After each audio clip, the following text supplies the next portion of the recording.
Hey guys, before we begin today's video, a quick reminder to check out our saber shop, Fantasy Sabers. It is the first link in the description below.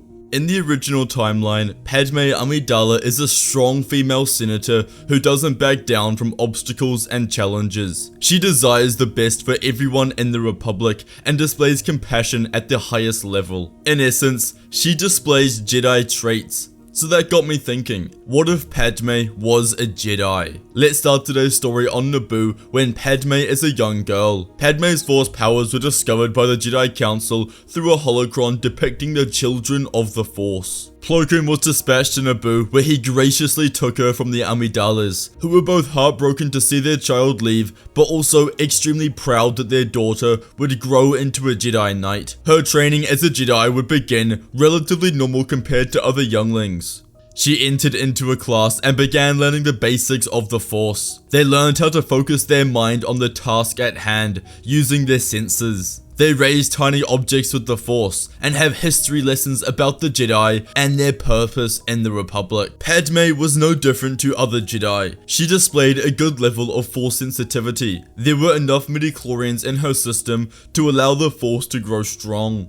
However, she would have to work hard to awaken her true potential in the Force. Padme would pass the youngling trial when she was a young teenager and graduated to the rank of Padawan. Shakti was very pleased with the abilities and courage of the young Jedi, and she chose to train her as her apprentice. Together, they continued Padme's training, and it was under Master T that her powers flourished. Having a tutor to train one-on-one with was exceptionally important for Padme. She loved to ask questions and take her time when learning about the Force and how to wield its capabilities. After only a few months of training, her powers were very strong. But what Shakti hadn't expected from her apprentice was a high level of intelligence, inspiring qualities, and the determination to help others. This was something that the Jedi couldn't teach. You either possessed these qualities or you didn't. Despite the fact that Padme never became queen when she was 13, the events of the Phantom Menace would still follow suit. Palpatine is the one who put Padme on the throne, and without her as an option, he would simply place another person there and orchestrate the same conflict with the Trade Federation. Naboo is invaded, and as a result, Anakin is discovered by Qui-Gon Jinn and taken to the temple to be trained as a Jedi. Despite his subsequent death to Darth Maul, Obi-Wan Kenobi would take the mantle of training the Chosen One. When Anakin first entered the temple, Padme was 14 years old. She and her friends heard that the Chosen One had arrived. From the moment she met the boy, there was a clear spark. Anakin and Padme's friendship would begin after only a few weeks of Anakin being in the temple and learning about the Force. Padme helped him adjust to his new environment and would support him despite many of his classmates bullying and making fun of him. Their friendship would develop very quickly and they became close friends. After each other's classes, they would often take walks around the temple and talk about anything and everything. It was harmless and platonic. They were simply friends. Padme helped to guide Anakin into his new life as a Jedi.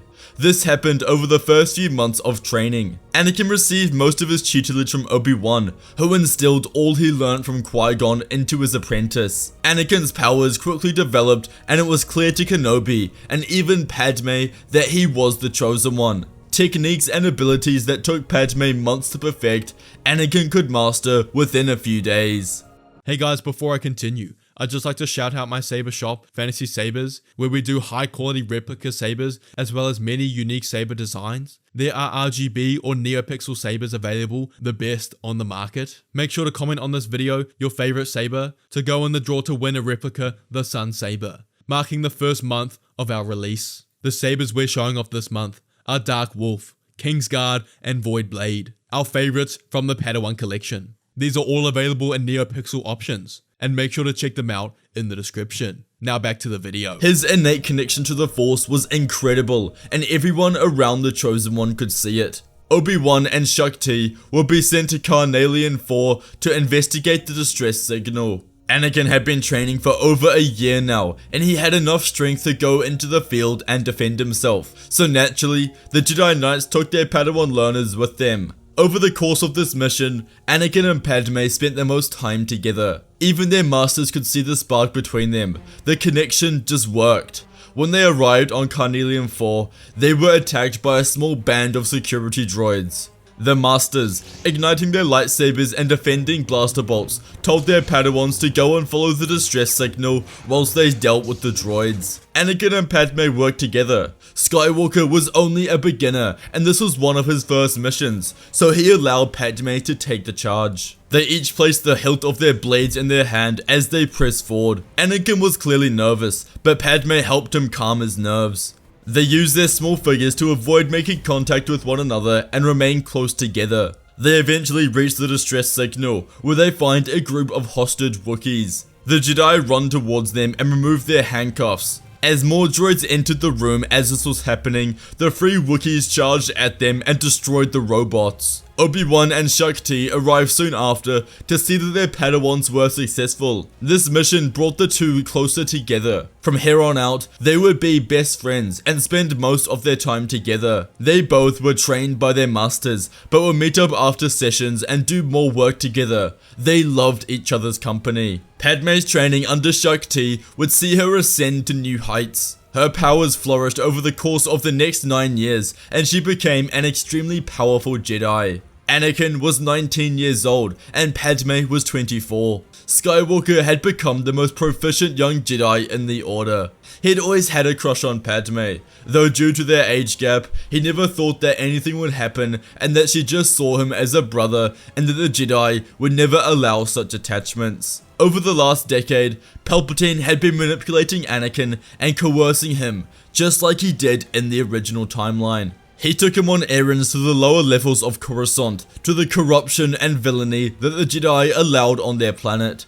Nevertheless, Anakin was young and mainly focused on his training as a Jedi. These sessions with Palpatine didn't open his eyes to the Jedi's dogma, but instead made him closer to Palpatine.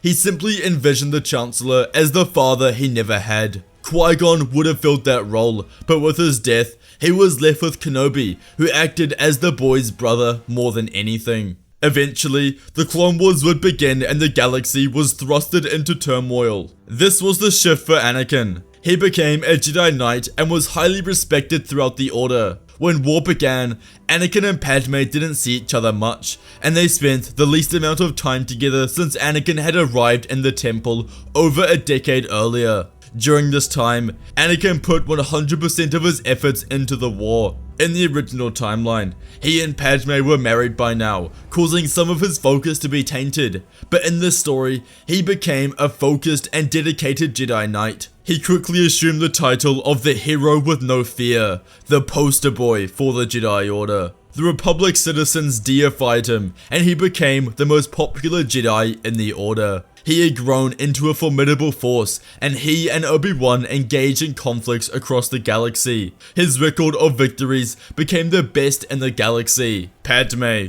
who was on campaigns across the galaxy, watched him grow over the HoloNet. She was very impressed by him and longed to see her best friend again. She would eventually get her wish, but not in the way she wanted to. Whilst on Felucia in the beginning months of the war, Shakti was brutally murdered in combat by General Grievous. Her death threw the entire operation into turmoil, and as Padme attempted to stabilize the position, she and her clones were completely overrun by the droids. Padme was forced to flee the mission after losing her master and the entire clone legion assigned to them. It was a massacre, and stood as the worst loss the Republic had faced to date. She was devastated and stranded alone in the middle of nowhere, in desperate need of help.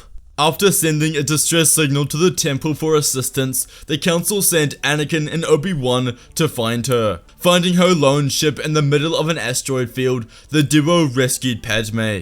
This was the first time in over a year that she had seen Anakin.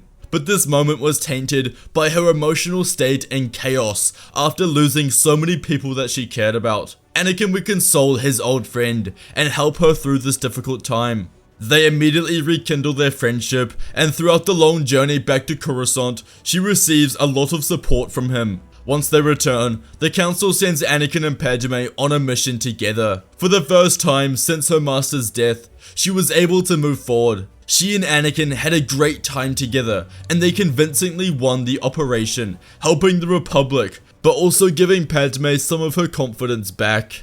They request to go on more missions together, which the Council agrees after seeing their effectiveness just recently. Over the course of the next year, they go on countless missions together, growing closer and more powerful. Anakin displayed brute force, always thinking fighting was the best decision. But Padme favored a diplomatic approach, believing that Jedi weren't soldiers but were diplomats.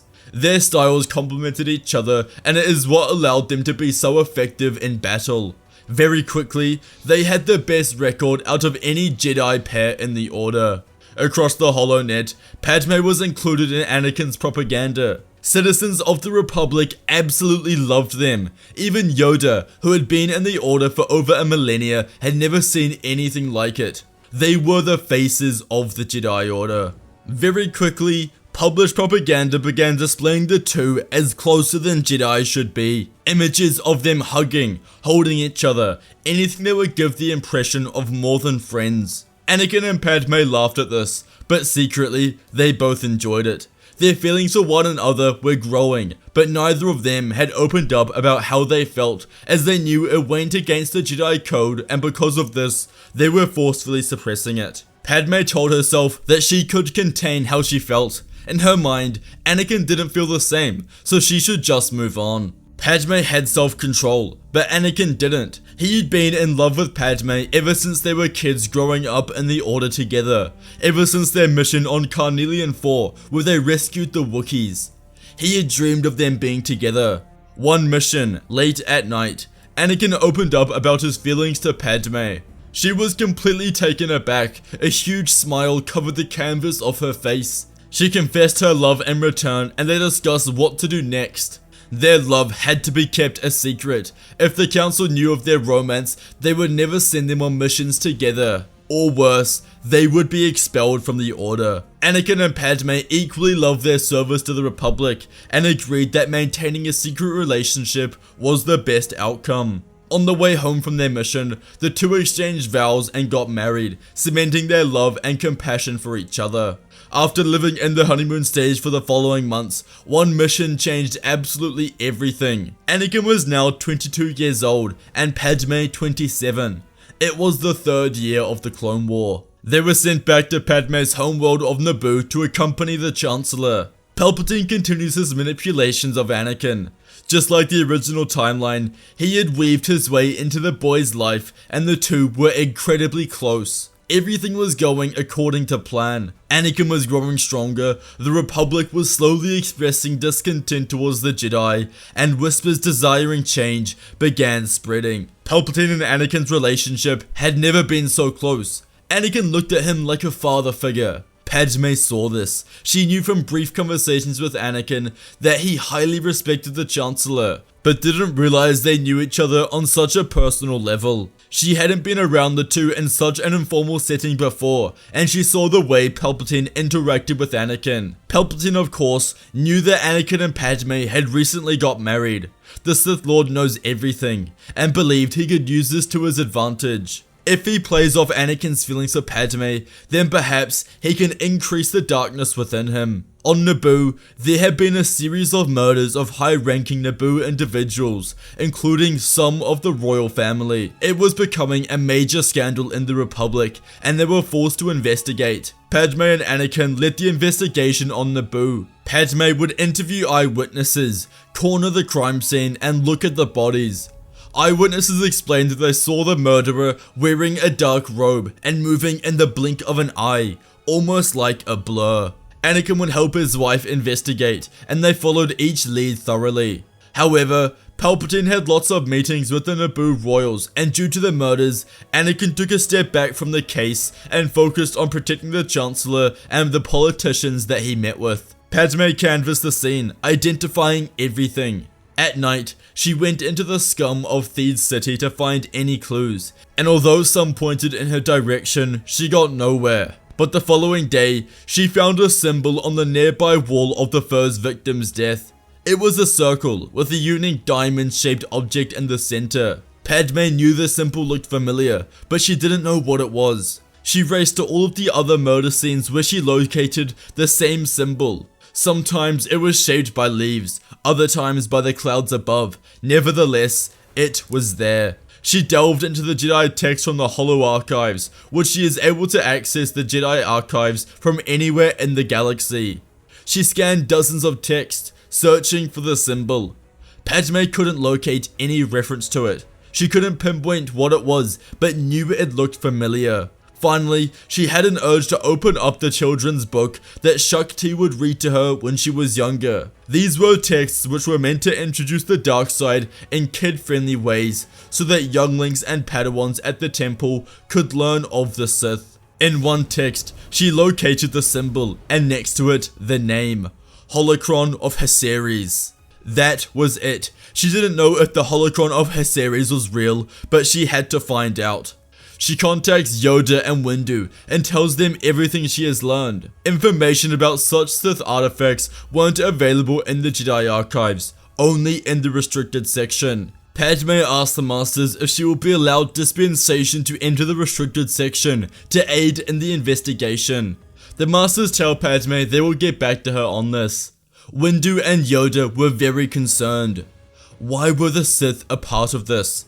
As they go to the archives, they see that the holocron hadn't been accessed in over 300 years. Master Yoda and Windu reluctantly grant her access to the restricted section, as long as they accompany her. In certain situations, members are allowed early access under the guidance of Jedi Masters, but it is a rare event. She travels back to Coruscant, leaving Anakin in charge. With the help of Yoda and Windu, Padme uncovers the holocron of Haceres in the restricted section. Together, they unlock its secrets. The holocron's main purpose was detailing a Sith method of masking their presence in the Force and a prophecy about a Sith Lord rising from the Republic's highest ranks. The holocron repeats the phrase, "the shadow that whispers in the ear of the Chosen One." The Jedi Masters ask Padme if she knows what it is referring to.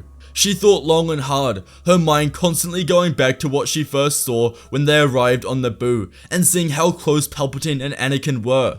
She mentions this, not going in depth, but simply the fact that Palpatine and Anakin appeared close. She didn't want to be going behind her husband's back like this, but she feared and sensed that he was in danger. Anakin had a soft spot when it came to Palpatine. Padme knew it, and even Obi-Wan knew it. Windu and Yoda tell Padme about their distrust of the Chancellor, and they sense the dark side around him. The timeline adds up to around the time of Revenge of the Sith, and instead of the Council giving Anakin the mission of spying on Palpatine, they order Padme to conduct it in secret. Padme would enlist Obi-Wan's help. With Palpatine on Naboo, they place a listening device into his headquarters and office.